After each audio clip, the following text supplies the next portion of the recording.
congratulations to everyone, to Léonard, Jean-François, and Marie. So this talk will be about subgame perfect equilibria in games. And I guess the speaker will be Léonard, but Léonard and Jean-François will be possibly answering the question if you have some at the end. So you can start the video, please.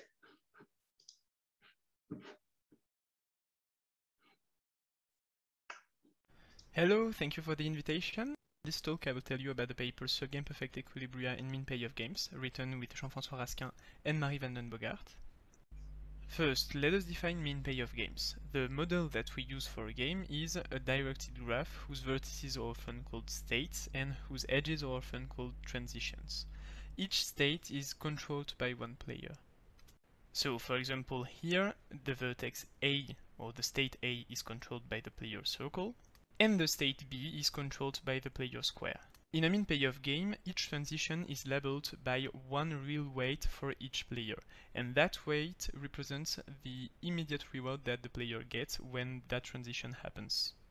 We can see a play in such a game as an infinite sequence of moves of a token along the graph. For example, here, when the token is in A, player circle chooses where it goes next. So for example, she can choose to take the transition to the state B, and then player square chooses where it goes next. So now he can choose to take the loop to the state B itself, and then he chooses again where the token moves. In a mean payoff game, each such transition gives to each player I an immediate reward that is denoted by pi I. And the final payoff of the player I will be the limit, or the limit inferior, when the limit is not defined, of the average reward that that player received along the play. Some first properties. A mean payoff game is turn-based, quantitative, with non-zero sum, complete information, and with arbitrarily but finitely many players. Another important property is that mean payoff games are prefix independent. That means that the final payoff of a player is an asymptotic property. It does not depend on what happens at the beginning of a play. For example, in that game, the play AB omega, from A to B and then from B to A and so on, gives to both players exactly the same payoff if we add some loops on the state A at the beginning. Classically, when we study mean payoff games with two players and with zero sum, like in this example, the natural solution concept that we study is the value of the game. That is, the payoff that one of the two players gets if both players play optimally. For example, here, if player square goes to the right, he ensures the payoff 1, while if he goes to the left, he could get the payoff 0. But in our more general framework, that solution concept does no longer make sense, and we have to study a more sophisticated notion, Nash equilibria. A Nash equilibrium, as you may know, is a strategy profile, so one strategy per player, such that no player can improve their payoff by deviating from their strategy if no one else does. Consider the following game, for example. I did not put any weight on the first transitions because by prefix independence they do not influence the final payoff. What happens in a play is that first square chooses between left and right, and then circle makes the same choice, and if they both go to the left, then they are both happy because they both get the payoff 2. One first intuitive Nash equilibrium is therefore this one. They both go to the left, they are both happy. But another Nash equilibrium is this one in red. Both players always plan to go to the right. It is a Nash equilibrium because if the players want to improve their payoff and get the payoff 2 instead of 1, then they need to both change their strategies. But there is something that is not natural with this Nash equilibrium, because there is no rational reason for player circle to plan to go to the right from the state B. It is what we call a non-credible threat. To avoid such phenomena of non-credible threats, we study subgame perfect equilibria, or SPEs. An SPE is a strategy profile such that after every history, even a history that is not supposed to happen, the actions planned by the players form a Nash equilibrium. For example, in this game, between the two Nash equilibria that we presented, the blue one is an SPE. because it is perfectly rational for player circle to plan to go from C to F. But the red one is not, because there is no reason for player circle to plan to go from B to E. She would be better off going to D. In the paper, we also studied epsilon SPs. Those are a quantitative relaxation of SPs. In this talk, I won't talk about them, but if you are interested in it, the same characterization as what I will present for SPs works for epsilon SPs. In a min payoff game, the existence of SPs is not guaranteed. There exists min payoff games without any SPs. So the problem that we studied is, given a game, how do we decide the existence of SPs? Or how do we decide the existence of SPs satisfying some constraints, for example about the payoffs? Those problems, the existence and the constraint existence, were left open in the literature. However, there exists already a characterization of Nash equilibria from which we can take some inspiration. We compute for each vertex of the game the worst case value of that vertex, that is, the best payoff that the player controlling that state can enforce in a play that begins in this state. So for example, here from the state A, if player square goes to the right, he enforces the payoff 1, while if he goes to the left, he could get only the payoff 0. We write this state labeling lambda 1 and we call it a requirement, and then we know that the Nash equilibria plays in that game are exactly the plays that are lambda 1 consistent. That is, the plays such that for each vertex along that play, the player controlling that vertex gets in the play at least the payoff lambda 1 of that vertex. But now, what if from each vertex we compute not the worst case value, but the best payoff that the player controlling that vertex can ensure against an environment that is lambda 1 rational, that is quite hostile but has to respect the requirement given by lambda 1. Now, player square knows that from A, if he goes to the left, then player circle has to respect the requirement lambda 1 of B, which is equal to 2.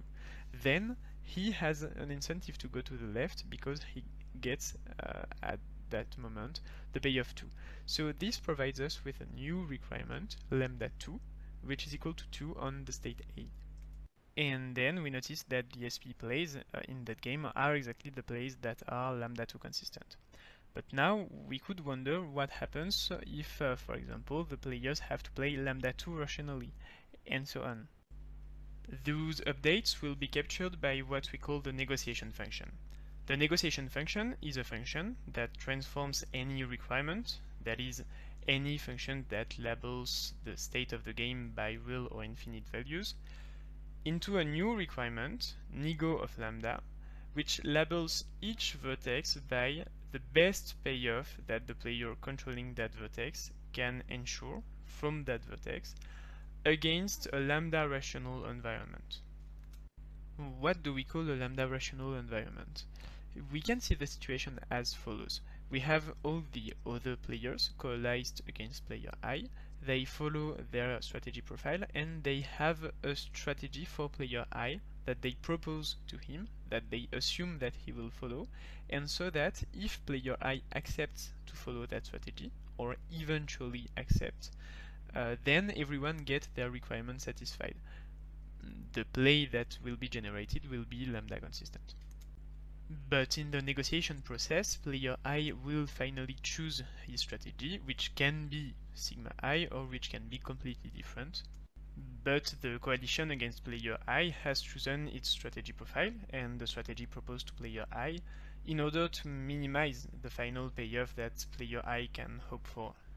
Let's now focus on the fixed points of that negotiation function. By Klein-Tarski's fixed point theorem, the negotiation function has a least fixed point, lambda star, and we can show that in a min payoff game, a play is an SP play if and only if it is lambda star consistent. The question is now, how do we compute the negotiation function? We can see the negotiation process as a game itself, which actually takes us back to the more classical framework of two-player zero-sum games. That game opposes a prover, who represents the coalition of the players against player I, and challenger, who represents player I. That game works as follows. First, prover proposes to challenger a play in the original min payoff game. and that play has to be lambda consistent. Then challenger can either accept that play and then the game is over, or he can refuse it and make player I deviate from some vertex controlled by player I in the proposed play. In that case, prover has to propose a new lambda consistent play that, again, challenger can either accept or refuse by choosing some deviation. In all the cases, prover and challenger construct a play together. That can be either a play proposed by prover and accepted by challenger, or a play constructed by infinitely many deviations. And in that play, prover's goal is to minimize player I's payoff, and challenger's goal is to maximize it. And we can prove that the value of this game, that is player I's payoff if both prover and challenger play optimally, is equal to nego of lambda of the first vertex from which everything began. Problem, this game, the abstract negotiation game, is just an idle fancy. It has an infinite and uncountable state space in general, so it cannot be used for algorithmic purpose. But we can define a finite version of it, the concrete negotiation game, in which the plays are proposed edge by edge. Its construction is slightly more technical, so I won't give the details now. But just in order to give you the main idea, if the original min payoff game is this one, the concrete negotiation game looks like this. Prover proposes edges, and when the source state of the proposed edge is controlled by player I, challenger can accept it or deviate and choose another edge. Again, prover wants to minimize player I's payoff and challenger to maximize it, but since prover can now propose edge by edge every play, she has also a losing condition if challenger stops deviating and if the play constructed is not lambda consistent. That game has some good properties and it makes it possible to compute effectively its value. So thanks to the concrete negotiation game, for a given lambda, we are able to compute nego of lambda. But is it enough to compute the least fixed point of the negotiation function? Classically, to compute the least fixed point of a function, we compute the sequence of its iterations. We start from the least element of the set we consider, so here the requirement that maps each vertex to minus infinity, and we iterate the function on it. And under some continuity hypothesis that we checked, the limit of that sequence is the least fixed point of the function. In practice, we stop whenever we reach a fixed point, because then we know that it is the least. But the question is, does it always happen? Is the negotiation sequence always stationary? This game is a counterexample. In this game, the player diamond always gets the payoff 0, and therefore she can always force player circle or player square from C or E to get the payoff 0 too. From A or B, the situations are exactly symmetric, and for example from A, if player circle chooses to go always to the right, to B, which is better for her, then the worst thing that can happen to her is that player square and player diamond force her to get the payoff 1, EF omega. But then at the next step, if player square wants the payoff 1 from B, then if again player circle always goes to the right from A, then player square can only propose to her a combination of the cycles EF and the cycle F. And the worst combination he can propose is 50% of EF and 50% of F, EFF omega, which gives player circle the payoff 1.5. That generates a new constraint for player square, who has to propose a new combination. So now it will be 25% of EF and 75% of F, which gives player circle the payoff 7/4, and so on, and so on. And that sequence converges to 2 on A and on B, but does never reach it. So we cannot rely on the computation of the iterations. If we want to compute lambda star, we need a functional analysis of the negotiation function. If we see requirements as vectors of the space Rv, then the negotiation function may be a function simple enough to be functionally and completely expressed. And indeed, on min payoff games, thanks to the concrete negotiation game, we can show that the negotiation function is a piecewise linear function. And moreover, we can effectively express it as a maximum of minimum of partial linear functions. if we take the game of the beginning, for example, we can see that nego of lambda of A is a piecewise linear function of lambda of A and lambda of B, and so is nego of lambda of B symmetrically. So we can draw a graph like this one, in which in each area we wrote the couple nego of lambda of A and nego of lambda of B for those values of lambda of A and lambda of B. And then we can identify the area of the fixed points of the negotiation function. And of course, the least fixed point. So to conclude, we have now an algorithm that solves the existence or the constraint existence problem of SPs in min payoff games, and the central notion introduced for that algorithm is the negotiation function. That function can be seen through the abstract negotiation game, and it can be computed through the concrete negotiation game. In that algorithm, it was key to define the negotiation function as a function because it enabled us to compute its least fixed point without having to compute its iterations, which would be the classical way to solve such a problem, but which was not guaranteed to provide a result in finite time. That lets us think that the negotiation function could be a useful tool for SPE problems in other classes of games, such as discounted sum games or parity games, on which we are working now. And that will be all for me. Thank you very much for your attention. Thank you very much for this talk. I cannot see any questions so far in the Q&R part. So do you have a question? So for the time you write it, maybe I can ask a question to you, Leonard. So maybe you mentioned it at the end of your talk, but I would like to know how much your approach is specific to the mean payoff payoff. Or, I mean, you have a first part where you have this negotiation function, which seems to be quite abstract. So does it apply to every kind of function, or is it already specific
Bye.